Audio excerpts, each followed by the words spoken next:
Okay, hello everybody. I want to thank everybody who watched my first video. I'm very grateful that it encouraged a lot of you guys, a lot of people who left comments. So I'm very grateful about that. And in that first video, I talked about the ground of my heart, how God was telling me that it was not good. And I kept saying that it was the ground where the thorns come up and choke out God's word, you know, the worries of the world. But I kept calling it stony ground. I meant to say thorny. For you scholars out there who knew I was misquoting scripture, I meant to say thorny ground, as my brother-in-law Charles directed me to when he watched my video. He was like, "Did you mean to say thorny?" I was like, But anyhow, guys, okay, check this out.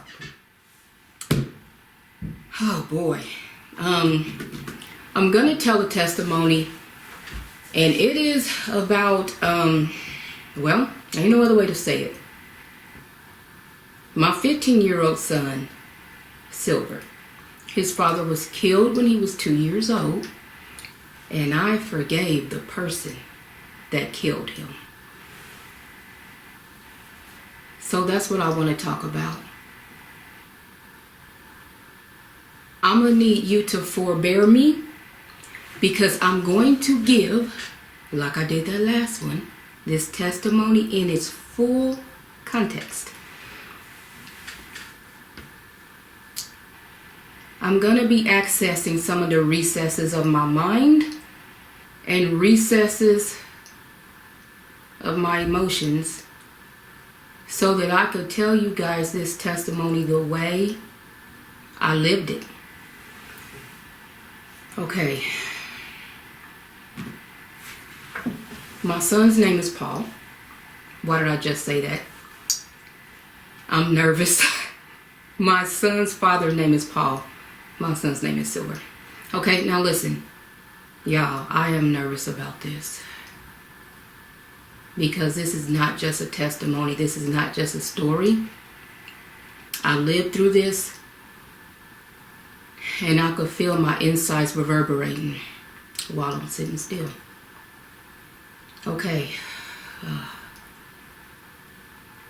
The reason why I'm telling this testimony is because I want people to see and understand the way God moved in my life in order to bring this about.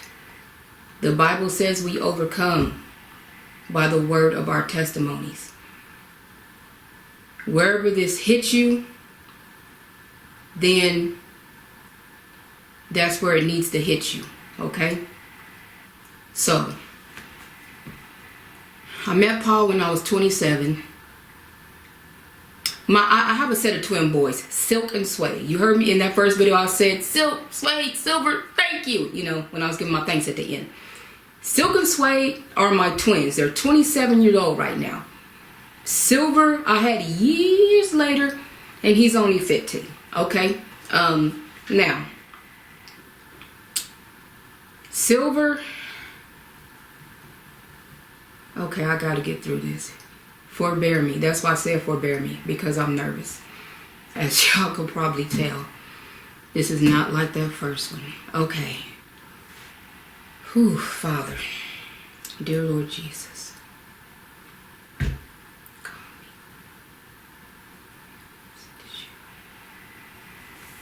Okay. I met Paul when I was 27 years old, and we got together. And when I got pregnant by him, I lost that first baby. In my mind, I always pretend that that was a girl, because I have Silk and Suede, my twin boys, and I always wanted a daughter so I could name her Satin, because I have Silk and Suede. So when I first got pregnant by Paul, I lost that baby. I was bleeding, and my sister Turi, she's my sister that's right under me. She took me to the hospital. I was there for a while, And the doctor came back in and said he couldn't find a heart tone. And I was like, I thought they was gonna give me a DNC. I thought, they said the baby wasn't, didn't have a heartbeat. So, but they said I had to go home and pass the baby.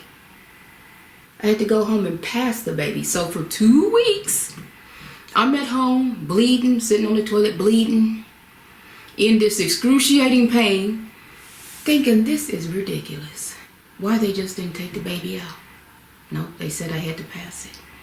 So after 2 weeks, and then finally all this gelatinous clots came out in the toilet, I went back to the hospital, and that's when they cleaned me out. They gave me a DNC. So now, months later, I got pregnant again, and this was Silver.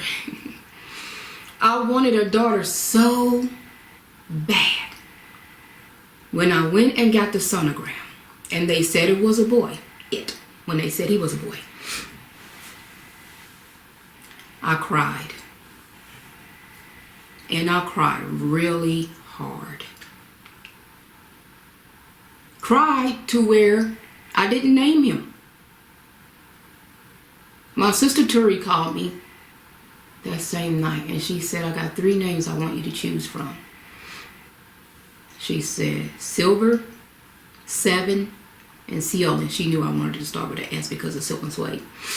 Now, I love the name Seolin from a book me and Turi read. That's a Sicilian name, but Silver's black, so I didn't want to name him Seal. 7 is my favorite number. Silver is my favorite color. So I went with Silver. Out of the 3 names she presented to me, I named him Silver. Now, while I was pregnant, me and Paul was playing house. We was not married. Matter of fact, I had put the Bible away because I couldn't sin and do God at the same time. I couldn't. So I put the Bible, on the shelf. And but then Paul, start, stepping out or whatever, cheating. And of course I was distraught because this was like my first time being in love. This truly was my first time being in love. I'm starting this off slow, y'all, because it's some heavy stuff I'm gonna unpack. So I'm easing y'all into it. It was my first time being in love and everything. So I was distraught. He was cheating on me with this other girl.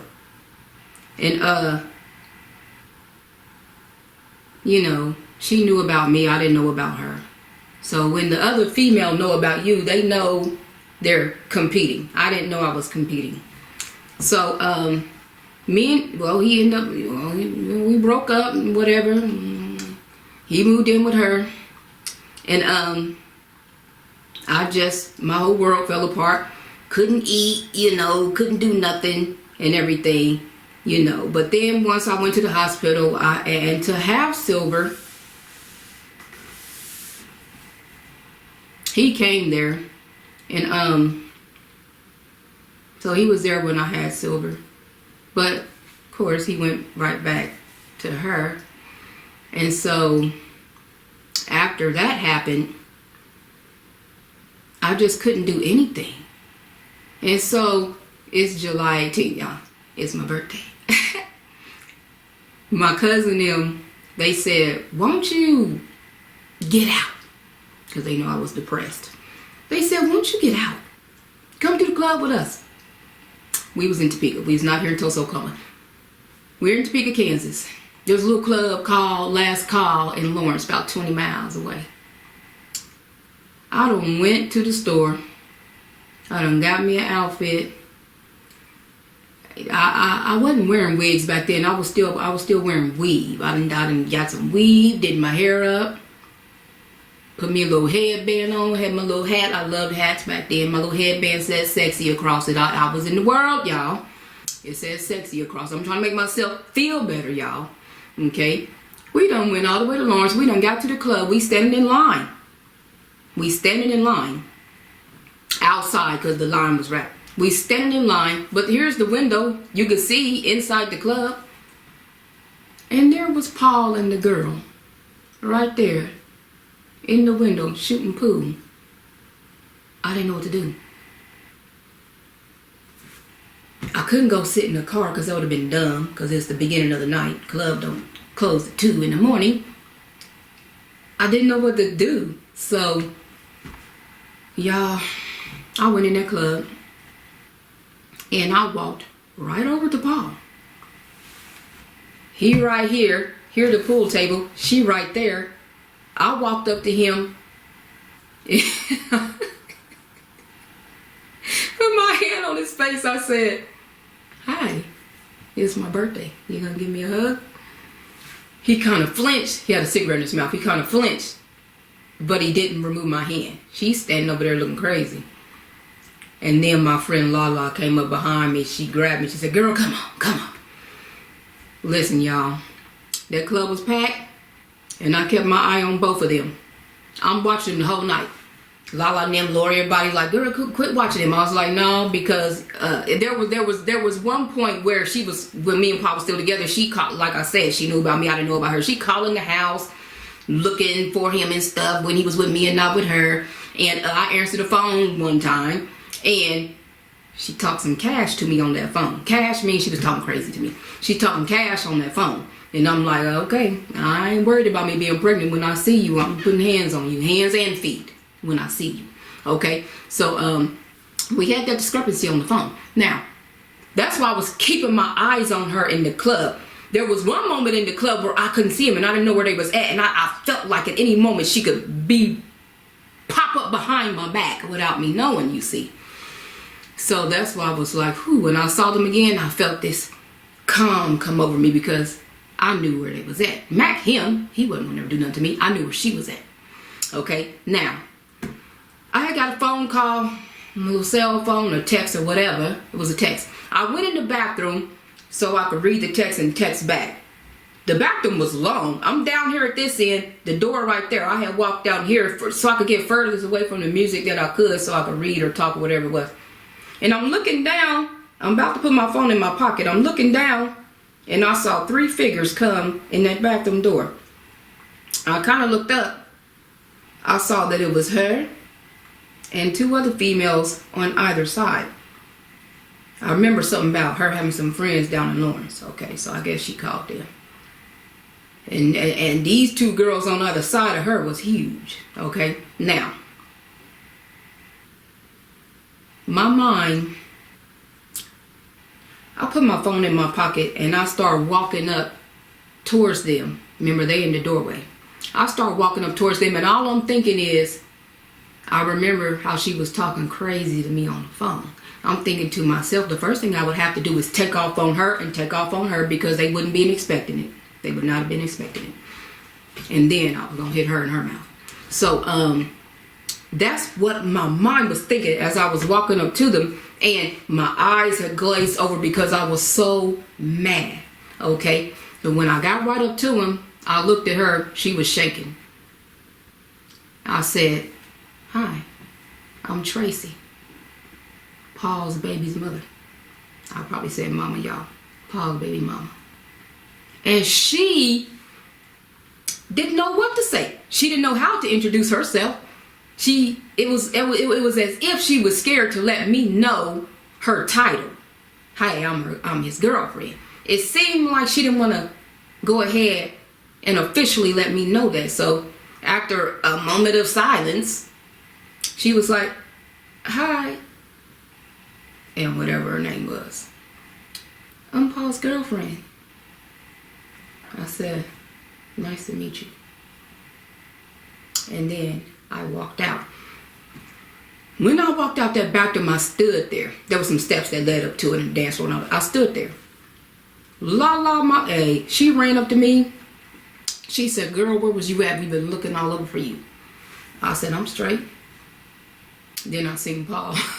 He's looking at me like he wondering what happened to his girl, because me and her was just in the bathroom. But anyhow, look, when I seen what she looked like, because I had never laid eyes on her, When I seen what she looked like, and I seen that in my mind, she was hard on the eyes. So, now men won't understand this, but women will.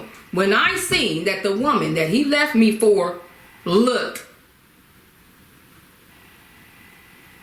I'm trying to be modest. Like I said, she was hard on the eyes. So with a woman, if your guy leave you for somebody that look better than you, it makes sense. It makes sense. You feel better. But if they leave you for somebody that look how she looked, hey, that's not a good feeling. I was like, So I texted him right in the club. I said, now that I've seen what you left me for, you ain't got to worry about me. You ain't got to worry about your son. Hey, we good. And I saw him get the text. I saw him read it. And I felt satisfaction. Now, after that, you know,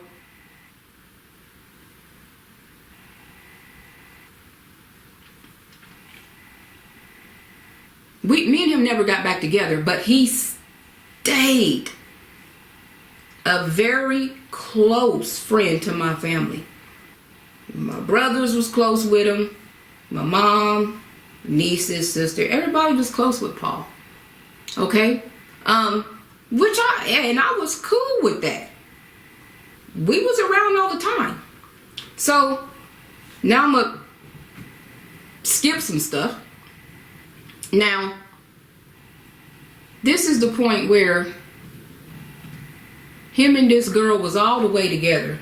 And she had lost her place, whatever. And my brother let Paul stay with him. Here's my brother's apartment. Here's my mom's apartment. They were adjacent from one another. His apartment in this building, her apartment in this building. The buildings were adjacent from each other, and there was a sidewalk going down the middle. Okay? Now, my brother let Paul stay over there with him. Okay? At this time, I was staying with my sister. I wasn't staying with my sister yet. No. Yeah, because me and Paul was living together and everything. And then he was with this girl, so I guess I still had my house over there.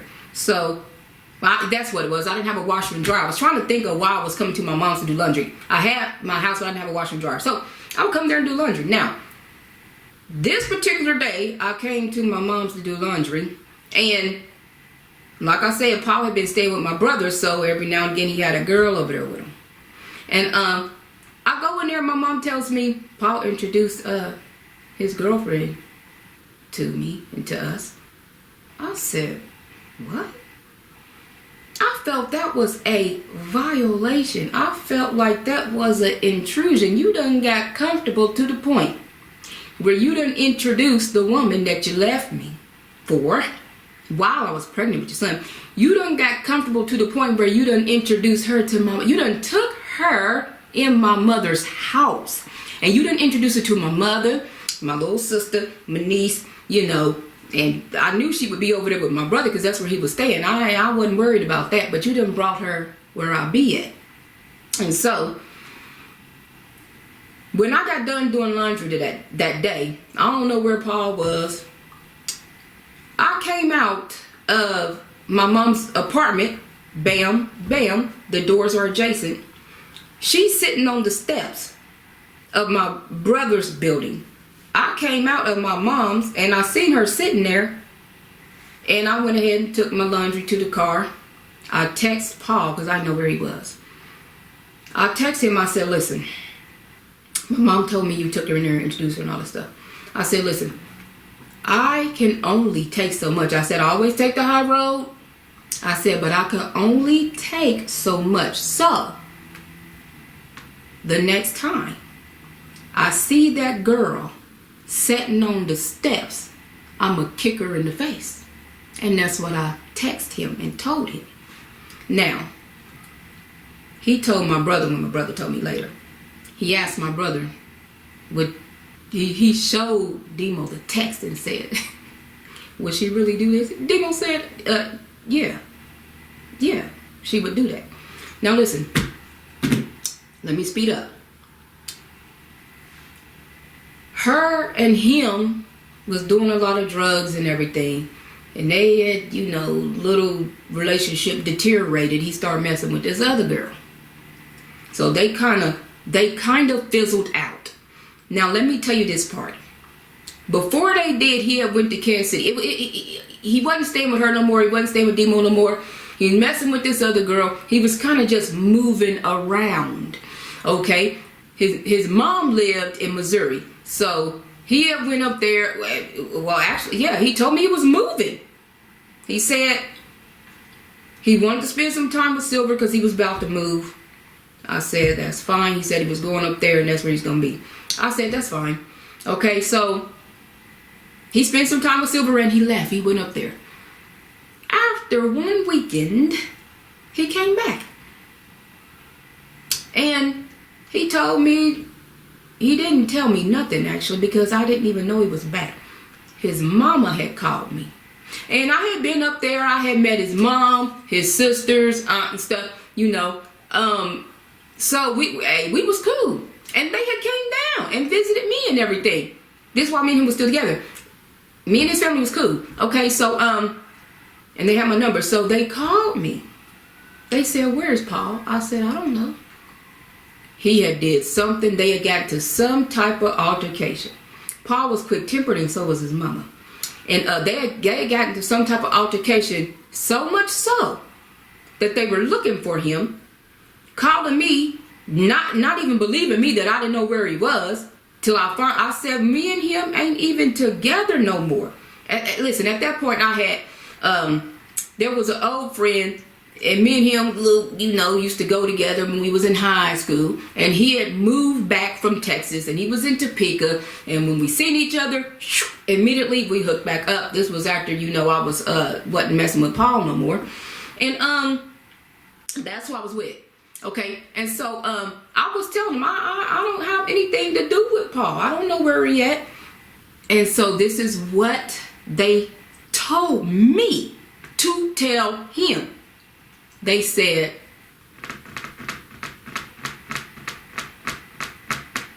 I don't cuss, so I'm just going to abbreviate. They said, F him and we won't be at the funeral. That's what his mama said. She said, well, you tell him F him and we won't be at the funeral. Now listen, they didn't know that he was going to die. They didn't know. I didn't know that. They didn't know that. Paul didn't know that. But that was just the most disrespectful and hurtful thing that they could think to say to him at the time. Now, I don't know what he did to them. But when I seen Paul, I did not tell him that. I did not relay the message. I never did. I want y'all to understand where Paul's mentor was when he got killed. Because now we at that point. Listen. And everybody can attest to this that was around at the time. For the last 2 weeks, up until the point that he died, he was walking around saying, I welcome death. I welcome death. My cousin had got out of prison. He had came down there. When I introduced, well, I didn't introduce him. Demo probably introduced him. When he met Paul, well, I know when he met him because Paul said that to him too. I welcome death. So when my cousin, he said, hey, I met, your baby daddy. And I said, oh, yeah. He said, what type of cat walk around talking about he welcomed death? And I was like, oh, he's saying that to everybody. Listen, y'all. The Bible say when you seek evil, it will find you. That's the scripture. The Bible say when you seek evil, it will find you. Okay? Now listen. For 2 weeks straight, that's all Paul kept saying. And he would say it hard too. I welcome death. I welcome death.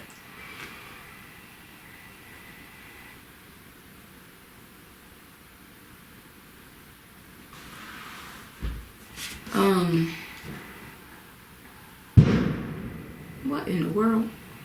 Listen, so maybe get somebody firing some artillery shells. They keep doing that around here. But listen,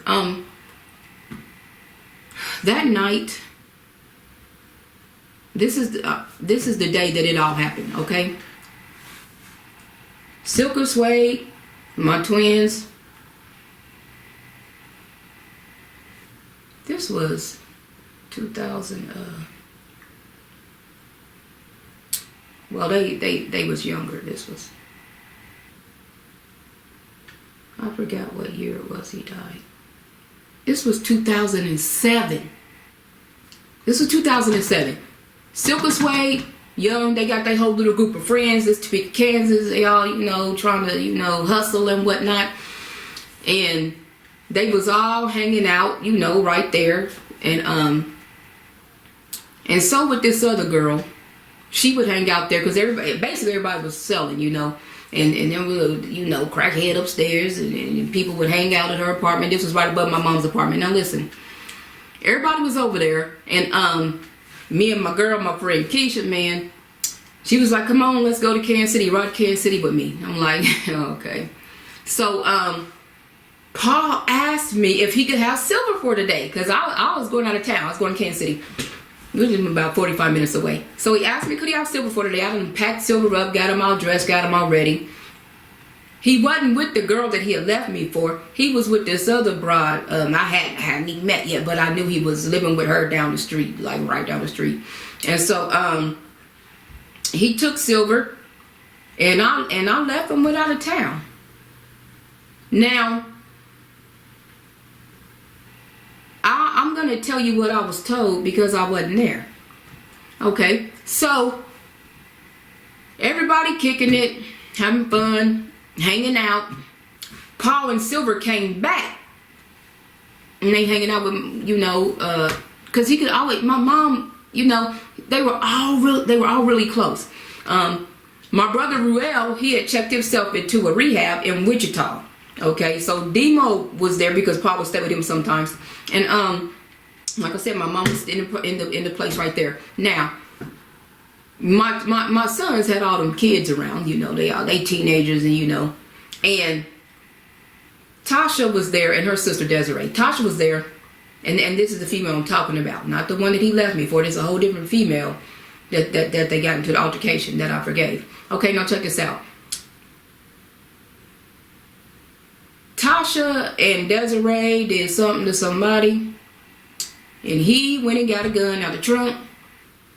Everybody ran into my mama's house. My mama told Paul, get all of them out of my house. Whatever happened out there, all that kind of died down or whatever. It all died down or whatever with the gun and everything. And when my mom told Paul to get them all out the house, everybody got out except, one of my son's friends. He was, didn't want to be told what to do or whatever. So Paul choked him and laid him down because Paul was a choke artist. That's what he liked to call himself. He was always choking folk. Choked him out, laid him down. Now, apparently, the girl and the boy he laid down liked each other or whatever. She got mad, got talking crazy to him about it. So he choked her and laid her down or whatever. Now, while this is happening, I'm in Kansas City with my friend Keisha. Okay, now check this out. I was way bigger back then. I was taking all this weight loss stuff. I had took these one pills, supposed to make you not be hungry at all. And my stomach was hurting. I had took one. I was supposed to take them twice a day. My stomach was hurting. I took one. These were some horse pills too. I'm thinking that pill got my stomach hurting because it was only hurting in one area. It wasn't like you have a stomach ache, your whole stomach hurt. It was this numbing, underlining pain that was in one area right here. You probably can't see, but in this one area over here on my right, okay? And it was hurting to the point where I was trying to think of what is wrong. Now, it was accompanied with something. That pain was accompanied with this fear I was feeling. I I was scared and didn't know why. Now, we just up there to kick it, you know. And we about to go over to this one apartment where they was all smoking. Now, my friend smoked. I didn't smoke.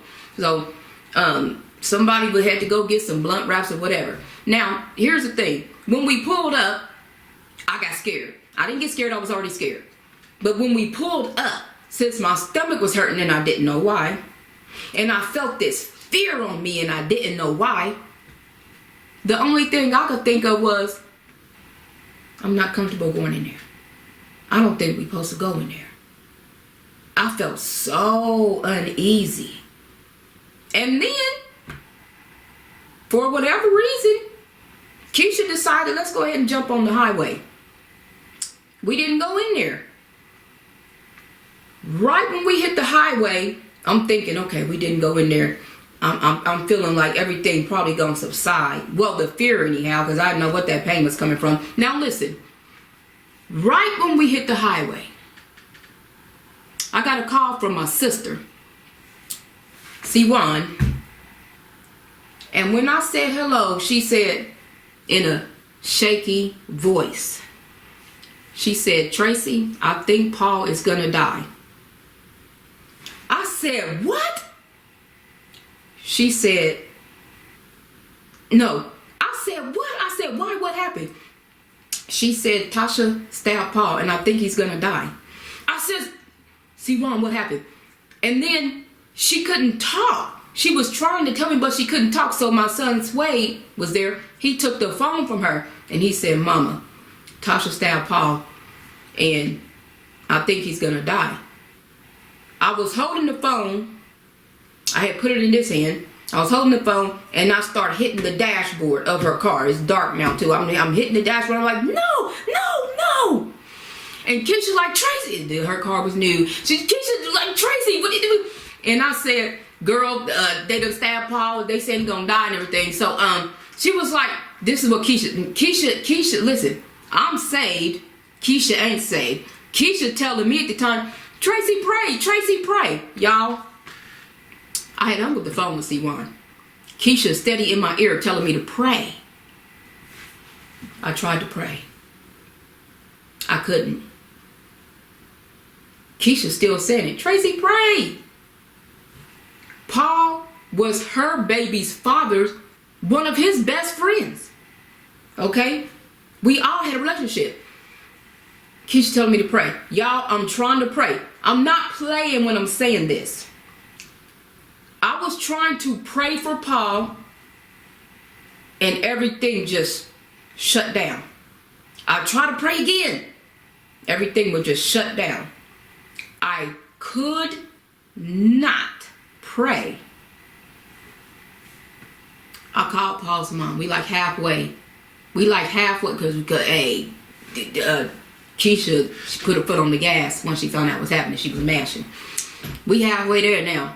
And I called Paul's mama and I let them know what was happening. They started going crazy and stuff, you know. I talked back to them down here. Not down here. When I had talked to my sister and them, they said that my mom had got in the ambulance with Paul. But let me go back. Tasha and Paul had gotten in an argument. He had choked her.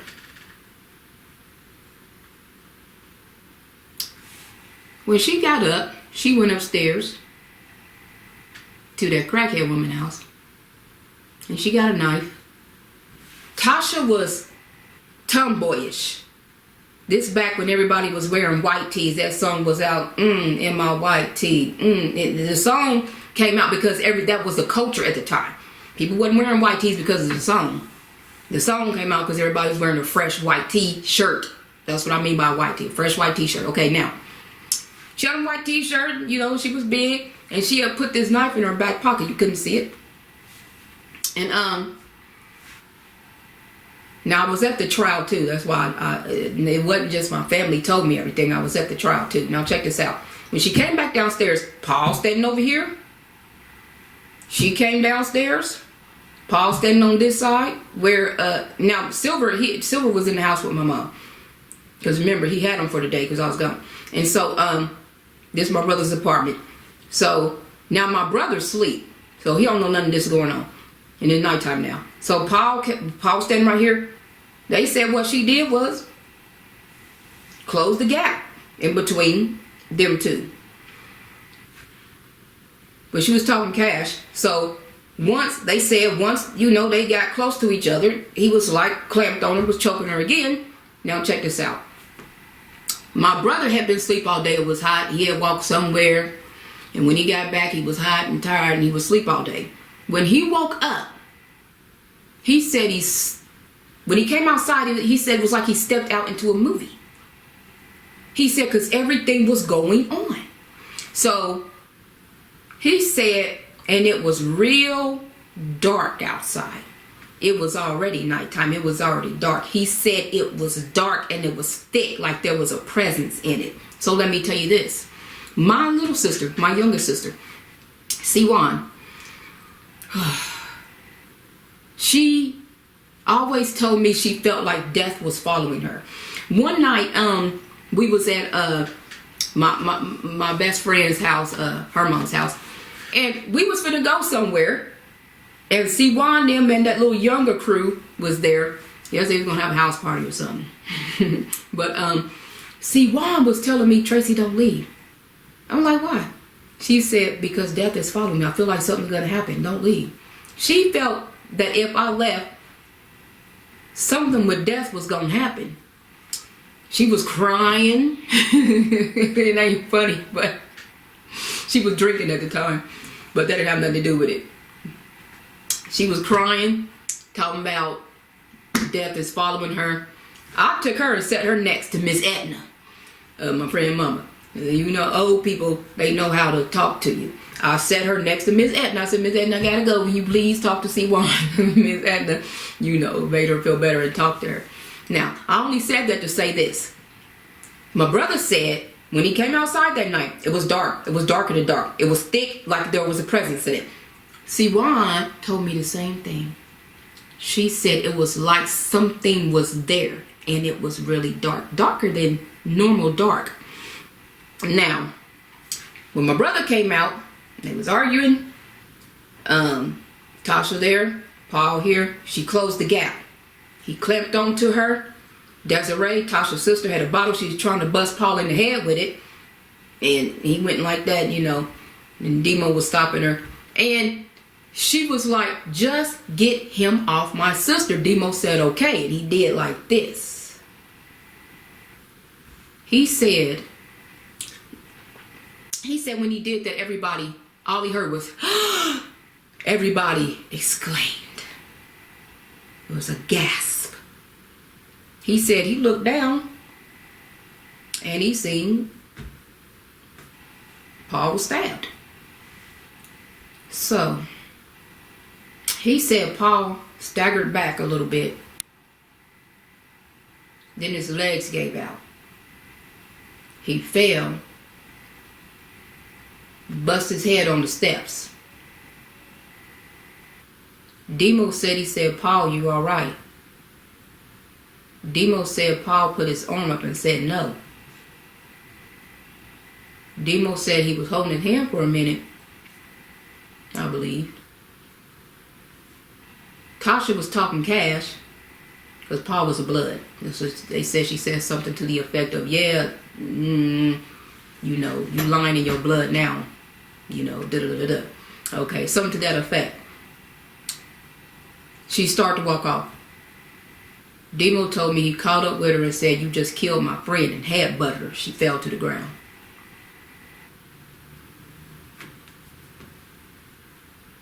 My mom came out with some towels. Long knife, put it all the way into the hilt. Took it back out. Opened him up and his intestines came out. My mom put his intestines back in and held a towel down over it till the police got there. When the police got there, Demo said, they said something like, oh, he ain't gonna live. So They got him to the hospital.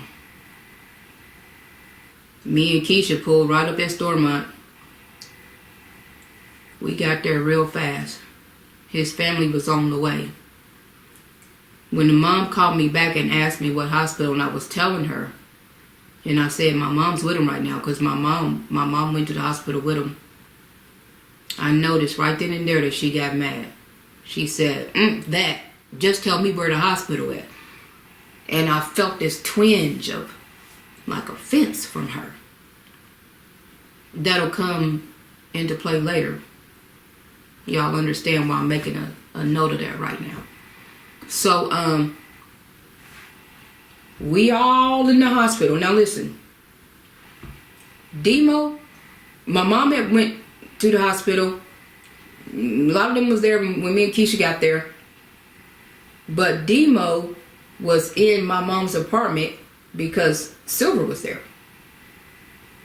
And my brother's baby, Rusan, them two was there. And so Demo couldn't leave. He was in the apartment with them two. And so we at the hospital, we all talking about everything. His family got there. We was probably there like for a full 30 minutes before his family started showing up. Now he had a couple uncles, whatever, that was there and speaker that got there, or friends got there. But his mom and sisters and aunts showed up. That was like 30 minutes after we had already been sitting there. And it's late. And the security guard, he was seeing us sit there. The girlfriend that he was with now, she was even there. I guess his friend had told her about it, so she knew to come, and she was there. And so after, and they all got there, and we was all sitting over in this giant group over here, and Paul's family in this giant group sitting over there. One of his sisters, I think one of his sisters might have asked us something. There was a little bit of conversing back and forth, just let them know what we knew so far and stuff like that, which wasn't much of nothing. So me and my sisters and brothers and family, all of us, well, not my brothers, they weren't there. We went outside to take a breather. And people who smoke cigarettes smoked a cigarette. When we got ready to all come back in, we was told by the security guard that the mother has requested that we go ahead and leave and did not return back inside, and they would rather be alone right now. I said, I'm the mother of his son, and we've been here the whole time. So he said, listen, he said, I'm not about to do this. Y'all been here the whole time. I'm not about to turn y'all away. And he let us back in. When we mobbed back up in there, because it was a lot of us, when we came back in, knowing that they wanted us to leave, the animosity was already there, you see. So when we came back in, his sister, she said, we prefer y'all to leave. I said, nope. She said, well, me and my mom and them, we don't want you here. I said, I don't care. And so, because the rest of my family had sat down. I didn't sit down. I'm standing there because I knew I was coming into opposition.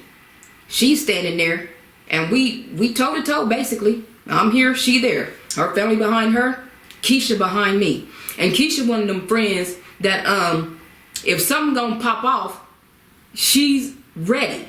Okay, she was standing behind me. She had her purse on her shoulder. You know how I know that? Because I heard when it dropped. Okay, now check this out.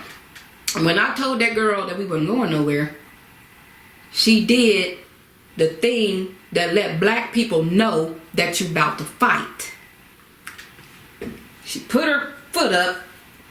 She had on some sandals. She put her foot up and started taking off her sandals. Soon as she started taking her sandals off, I heard Keisha's purse hit the floor. She done dropped her purse because she ready to go. Not leave. Okay. She ready to fight. So when she when she took when I heard that purse drop and the girl taking her shoe off in front of me, giving me the indicator that she ready to fight, I had my phone in my hand, and I felt, I made a fist with my phone in my hand. I like to break my phone because I instinctively balled my fist up, and I felt my knuckles and stuff tightening around my phone, and I had took a step towards her too. I didn't even know I did that. To everybody else that was watching was said, when that happened, you stepped to her. I didn't know what was happening. I knew what was happening, but I didn't know my body moved like that involuntarily. And so, and then the other sister, the younger sister, jumped in. No, you know. And then the mama, she was in a wheelchair, and she was angry. It was as if they thought I had something to do with what was happening. It was as if they felt like I had something to do with it. The mama said to me, she said, "You are not invited to the funeral."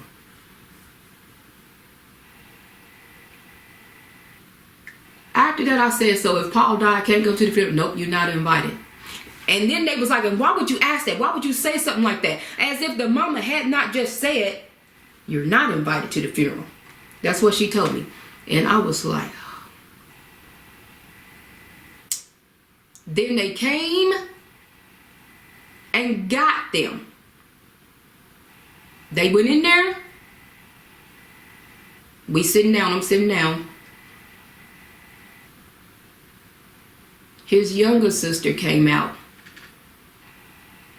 with her hand on her mouth. Then the red mouth.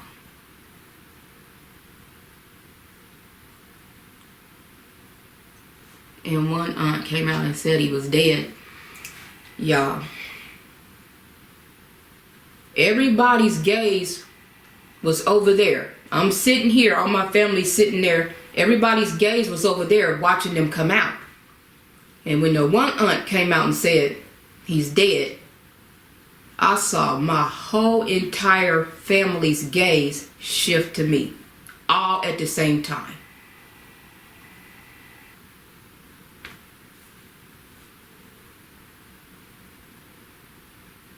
So the doctor came out and explained that the knife had punctured his bile sac,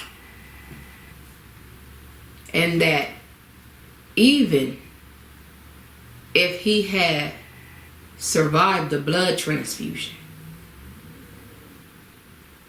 he wouldn't have survived the infection because the contents of his bile had poured out into his bloodstream. So the nurse had told me that when they had first got him back there and they put the oxygen on him, he kept knocking it off and telling them he couldn't breathe. That's what she told me. So I'm thinking, this boy is being silly, stubborn, while he in there, while they trying to operate on him. But she said he kept knocking it off, saying he couldn't breathe.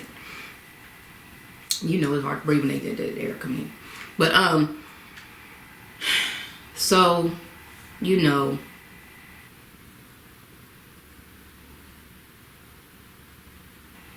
I went back outside to my friend's car. Me and her got in the car. Called my friend in Wichita. Told her what happened. Called Lala, told her what happened. And that's when I cried. But I was crying in anger. Because she had already said. Matter of fact, what she said, "We shipping the body and you were not invited to the funeral." She'd already said I couldn't go. I was mad. I was angry. And I was doing a angry cry. So, got back to my mama's house. The police had the whole thing taped off. My brother, I was knocking on the window. So my brother passed silver to me through the window. And then I left and went to, my friend's house. The guy I was with at the time. I was laying in bed with him, crying over Paul. And him and Paul knew each other. They didn't like each other.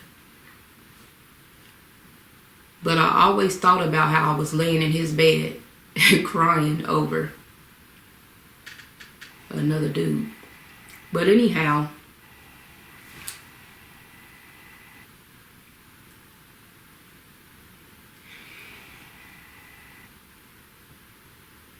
I knew that next morning, I knew that what I was feeling the whole day, that fear I was feeling, was to do with what happened. My sister told me after Paul died, that death that was following her went away. She said it just went away. Now, I knew, especially when my son, when Sway told me, he said, Mama,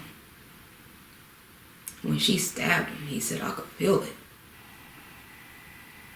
I knew that's what I was feeling in my stomach, man. In that part, it was hurting so, I don't know how to explain it, but I'm saying it happened, and it was hurting so bad, and it was such a fear on me. I was just flat out scared. It was all to do with what happened. Now, let me fast forward.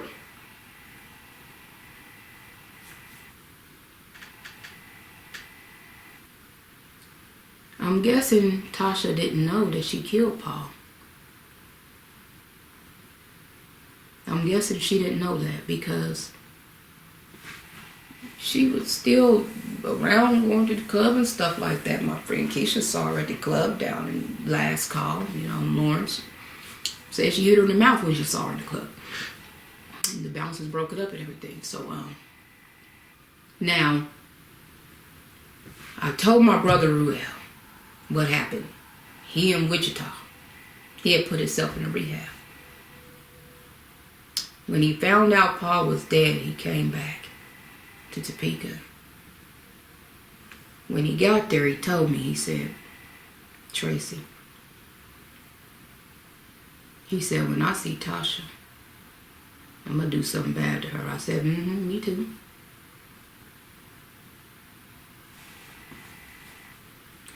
So, one night, Ruel was sitting outside of these apartments. Not my mom's apartment, but some other apartments. He was sitting outside these apartments. And there was an apartment building adjacent to it. My brother said he was sitting here on the steps drinking a beer.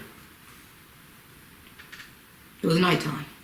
He said Tasha came out of the building, and he said when she stepped into the moonlight and he saw who it was, he said he jumped up to do something bad to her.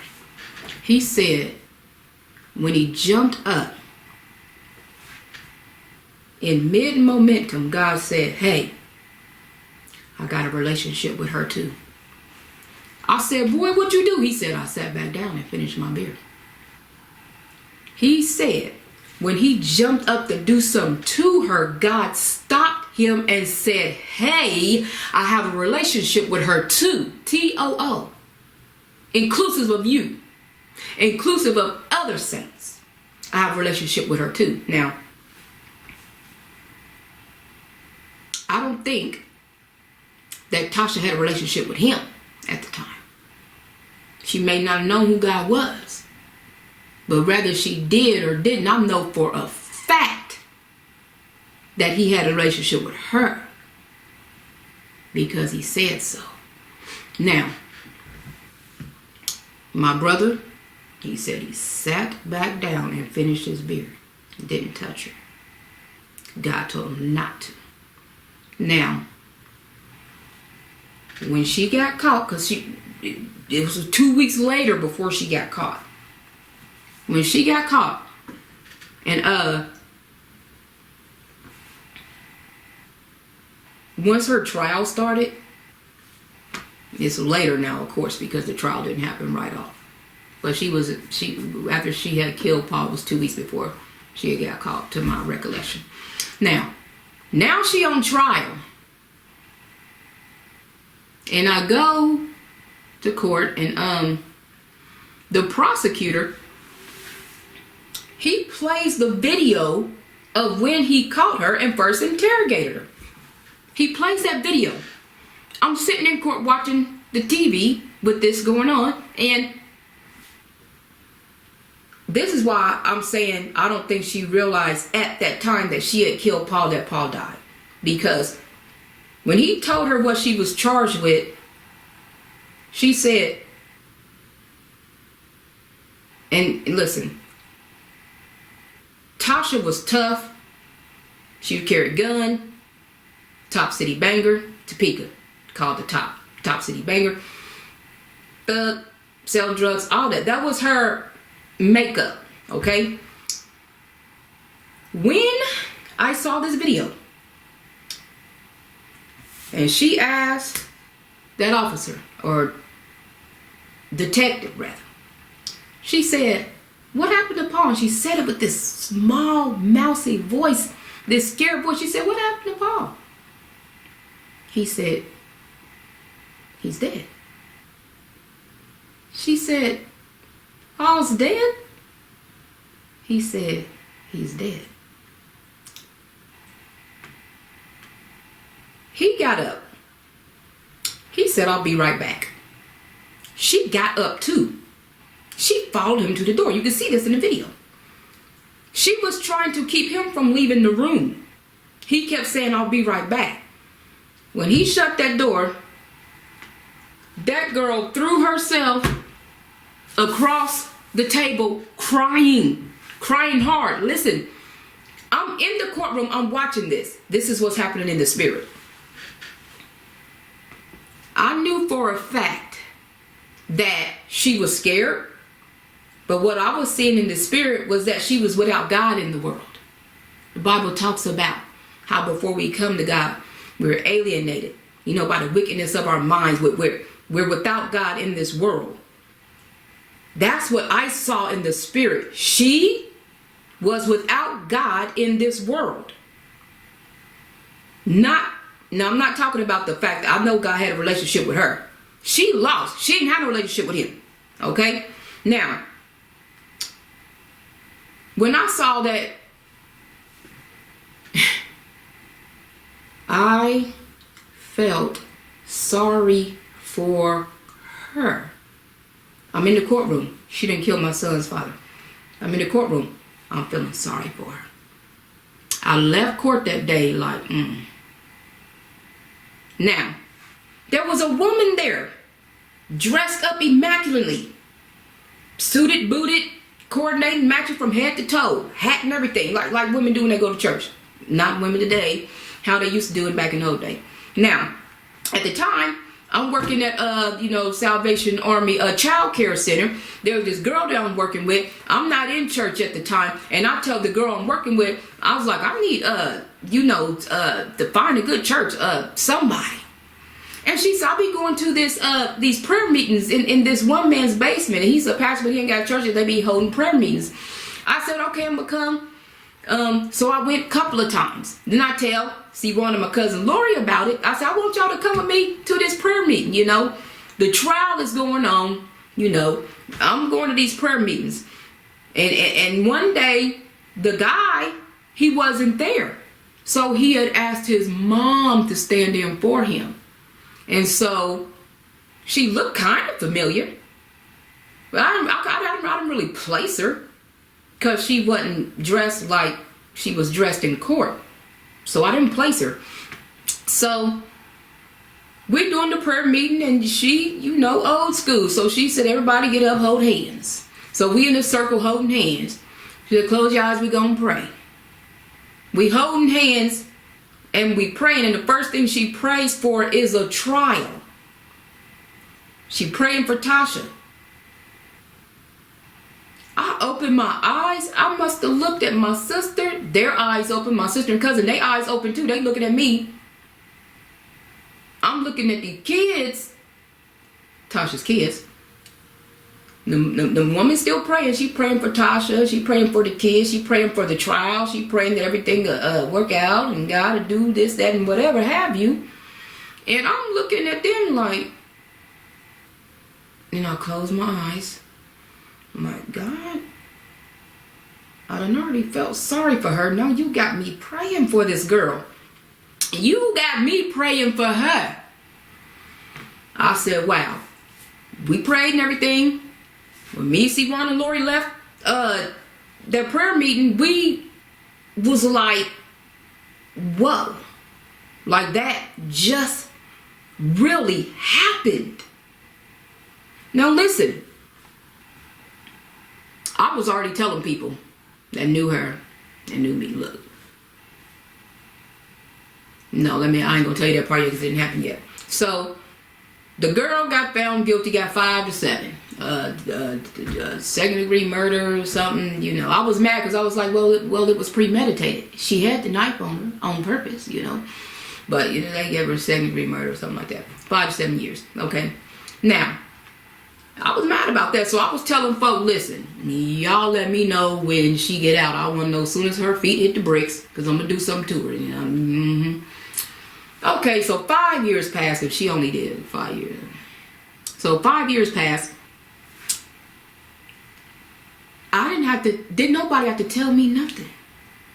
Here go my apartment building, building A. Here go this apartment building, building B. These not the same apartments that my mom was in. These totally different apartments. Building A, building B. Okay? I'm in my building.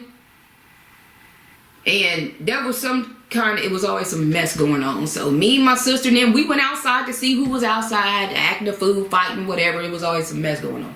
We went out there, you know, and after we had watched that, you know, somebody was fighting, we were just all out there talking. Keisha too. We were all out there talking. Then this vehicle pull up, they get out, and it's Tasha. Her and her boyfriend. I said, well, I'll be. My sister says, see, nobody have to tell me nothing because she moved in right next door to me. So my sister said, see, Mom said, Tracy, you should talk to her. I said, no. She said, I'm going to call her over here. I said, you call her over here, I don't know what I'm going to do to her. I said, don't call that girl over here. She said, Tracy, I dreamt last night that you were talking to Tasha. Now listen. My sister's prophetic. She have dreams sometimes, visions. And I knew she was not playing with me. I knew she wasn't lying. So, when she told me that, see, I was already angry wanting to do something to this girl. When she told me the dream she had, my mind went back through everything. My mind went back to feeling sorry for her, God showing me in the spirit what she was feeling, what she was experiencing. Being in this world without God. That's what she was experiencing. Because she didn't know him. She had no relationship with him. Okay? Now. And then when I was in the basement praying for her, I'm thinking about all that. And then I'm thinking about, God, you was not playing with me. You done put the girl right next door to me. You done put her right next door to me. Okay? So, immediately, everything I was feeling on the inside was silenced by what I knew God was intricately doing this whole time. Let me tell you why. The Bible says if you don't forgive, you won't be forgiven. This wasn't just about Tasha. Because God knew there was plenty of nights I laid up thinking about what I was going to do to her. He knew that. This wasn't just about Tasha. I had plans that I made to do something to her. This wasn't just about Tasha. If I didn't forgive her, it was going to be very detrimental to me, to my walk, to my life, to those attached to me, to my ministry, to my calling, to my purpose, to my identity. Everything that God wanted to do through me would have been jeopardized at this moment had I not forgiven Tasha. Now listen. When C1 said, I had a dream about you talking to her last night. I'm going through all this stuff on the inside. She calls him. She's like, Tasha, I'm looking. The first thing I noticed was the way she was dressed. I told y'all, her personality and her persona before was very tomboyish, big white tees. She had on a blouse. Tasha had on a blouse. She had on a splash of makeup. She was feminine. I didn't see none of that tough girl stuff at all. So she walks over and I could see the nervousness on her. My eyes glazed over. And when she got up to me, my friend Keisha was there. Keisha said, I'm leaving. Because I was like, Keisha didn't, be good. She was like, I'm leaving. I can't stand around. Why a murderer? This, that. Keisha be talking crazy. So Keisha jumped in her truck and left. She jumped in the truck and left. So, Tasha gets up to me. I said, Tasha, you haven't done anything to me. Silver was riding around on a scooter out there. I said, you haven't done anything to me. I said, so, nope. As soon as Tasha walked up to me, I said, Tasha, do you know Jesus? That's the first thing I said. To my surprise, she said, yeah. I said, oh, really? She said, yeah, I was baptized in prison. I said, that's good. I said, listen, you haven't done anything to me. I said, Silver's too young to understand what happened. I said, so I'll forgive you, even though you ain't done nothing to me. I said, I'll forgive you, Tasha. And she was looking nervous. And y'all, I want y'all to understand that something happened to me. Listen, when my sister told me she had the dream, it wasn't just that out of the fear of God I was going, okay, let me just, concede and do whatever. No, something happened on the inside of me because I could clearly see what God was doing all the way back when he started doing it. And I could see his protection over me. Okay? So when my sister said that, and she called her and she started walking to me, when my eyes glazed over, it wasn't because I was still contemplating doing something to her. It's because the change on the inside was happening to me. That's what was happening. So that's why the first thing out of my mouth was, Tasha, do you know Jesus? She said, yes. I felt this exhilaration go through me. Oh, really? Yes. I got baptized in prison. Okay. I said, listen, I'm a teacher. I said, when you read in your Bible, if you have any questions, I'm right there. You can call me. That's what I do. She said, okay. And she said, I'm trying to get my kids back and everything, I'd asked her how she was doing. She's trying to get her kids back. The woman, listen, the woman who was in the court and the woman who took over the man's prayer meeting was the grandmother or great-grandmother, the grandmother of her baby daddy kids. Okay, now listen. She had some kids and she had a son that was the exact same age as Silver. Silver was 2 when this stuff happened. Her little boy was 2. Okay, and that woman had, when she went to prison, the woman had the kids, and she, by law, trying to do everything she do to get her kids back, being appropriate and everything. And I could see this new persona on her, Okay, and so she had told me all that, and I let her know, listen, you need any help? I'm right there. That's what I'm here for. And I was like, matter of fact, I said, give me a hug, Tasha. And I hugged her. You know why I hugged her? I wanted her nervousness to go away. It was bothering me that she was nervous. It was bothering me that I felt like she could feel fear and this uncertainty. And I didn't want to present that. See, because something in me had already changed. I had already opened all the way up. So when I hugged her, I wanted her to know that I was serious. I wanted her to know that I was serious. Now listen.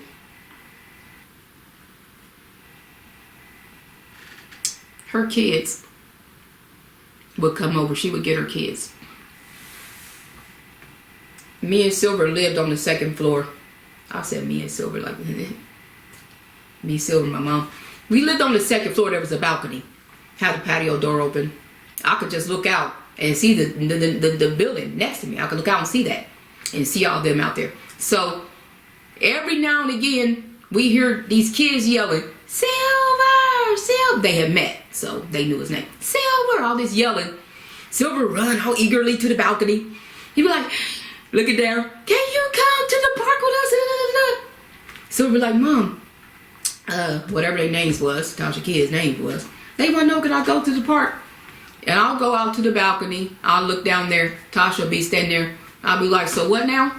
She was like, I'm about to walk to the park with the kids. They want to know if Silver can come. I'll be like, yeah, he could go.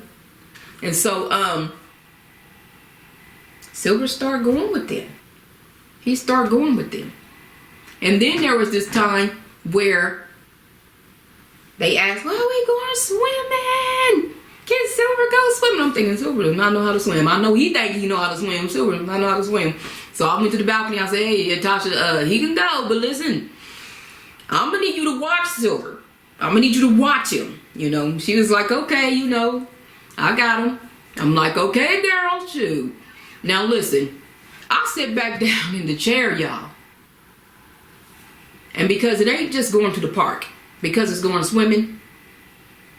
So I'm thinking, girl, don't you let nothing happen to my son now. So I'm watching them walk off. They was going to go get in the car. I'm watching them walk. I'm watching her, you know, the girls, my son, her son, right beside each other walking. I'm watching them too. And I'm thinking to myself, the conversation between them two could easily be, hey, did you know my mama killed your daddy? Or it could be Silver, did you know your mom killed my dad? I'm thinking that could easily at any point be the conversation with these kids. And I'm thinking, God, you are something else. God, I'm watching. I ain't just watching them walk off. I have entrusted my son to the woman who killed his father. And I'm like, God, you are something else. Because if you don't forgive, you're not forgiven, for one. And it's just a simple fact. Listen, and it was real. She had got a job in the mall, you know. Me and Silver in the mall one day. We went to the eating court and then we seen Tasha. I said, Tasha.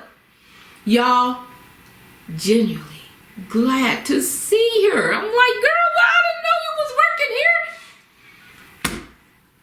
I liked Tasha. We was cool. Her and her, you know, little boyfriend at the time, you know, whatever, they lost them. They was losing the place. And I tell Tasha, I said, listen, you could come stay with me till you find somewhere to go. That nervousness came on her face. She was like, I was like, Tasha, it's cool. I said, you can come over here and stay till you find somewhere to go, you know. And she said, I just wouldn't be comfortable, you know. So I didn't push it. You know, and then, you know, well, that's pretty much it. But check this out, y'all.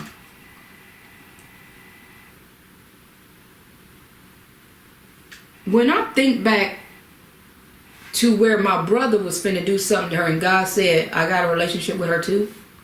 And she got saved when she went to prison. And she got baptized when she went to prison. So she didn't have a relationship with God while God had that relationship with her. It makes me think about the fact that while during those 2 weeks that she was on the run, or before they called her,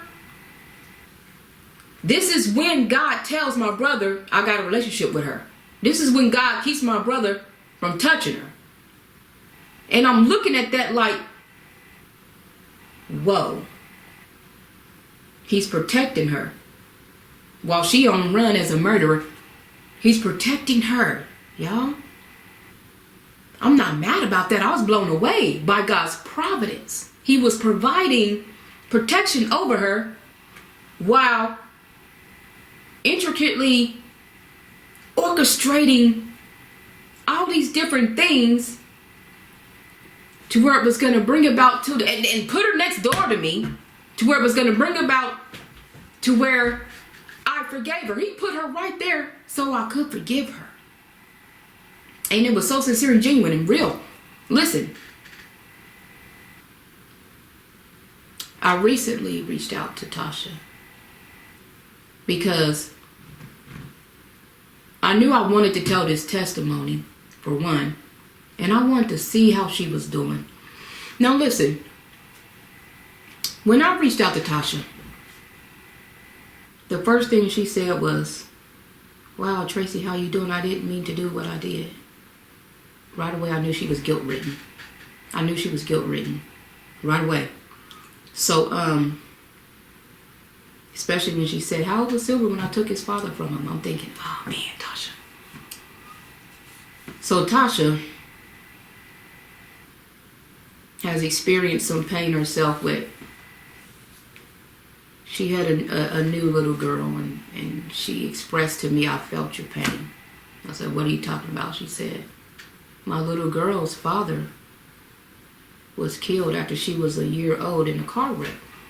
She said, "It's because of the bad seeds I've sown." And I'm like, oh man, this girl think that her child's father is dead, that God took him because she took Silver's father. And I'm thinking, oh man, Tasha, Oh, so y'all, I was trying to get her to allow me to minister to her. She's so riddled with guilt that it's gonna cripple her. It's already crippling her. And what I would like is if everybody who is seeing this video would pray for her healing. She needs some inner healing. She needs to get through that guilt. She needs to get out of that so that she can be a mother. She told me that she prays that she has a better chance with the little girl she has now. If she keep living in that guilt, she'll be half a person. So, it's hard for her to accept help from me because she hasn't gotten over the guilt, but I would love to see her whole. I would love to see her heal.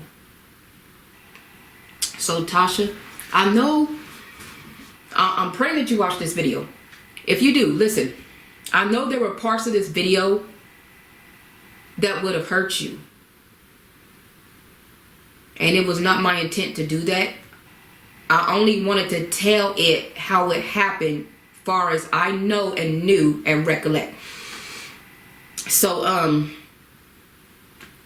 what I want you to know is the forgiveness was real. I asked Silver the other day about how he felt about you. He said, "Mama, she know how I feel about her. We used to play and I used to laugh and be with them." I never looked at it from Silver's point of view. He don't feel like anything is there because he's been in your company and has laughed and played and talked with you and with your kids. So to him, that's his perspective. Y'all good. So I want you to know that. I want you to know that you and Silver are good. He doesn't hold any ill will towards you at all. I want you to know that you can call me.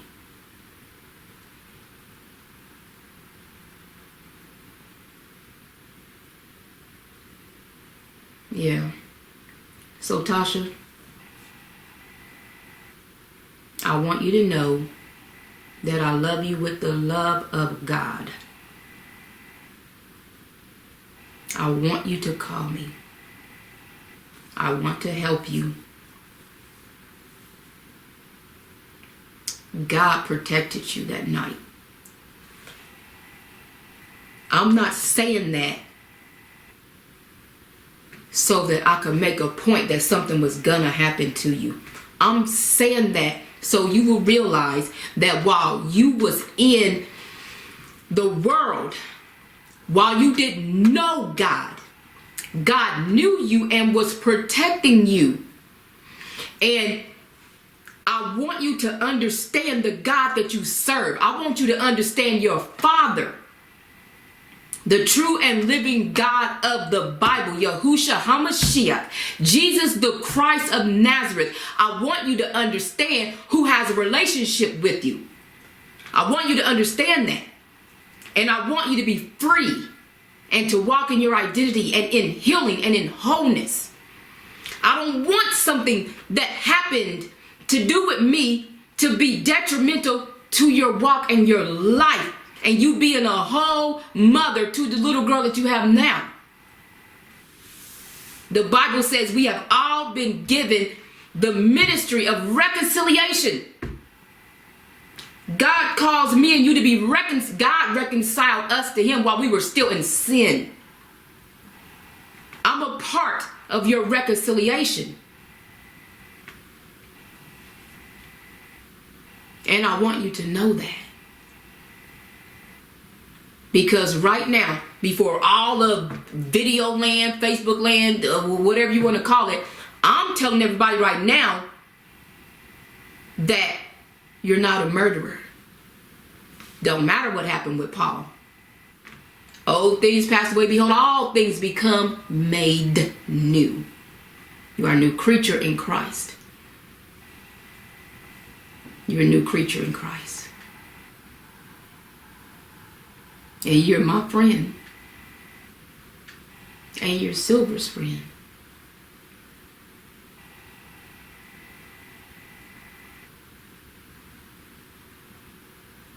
Yeah. So, reach out to me, Tasha. Anybody else seeing this video, I do want y'all to pray. I want y'all to intercede on behalf of her. That's it.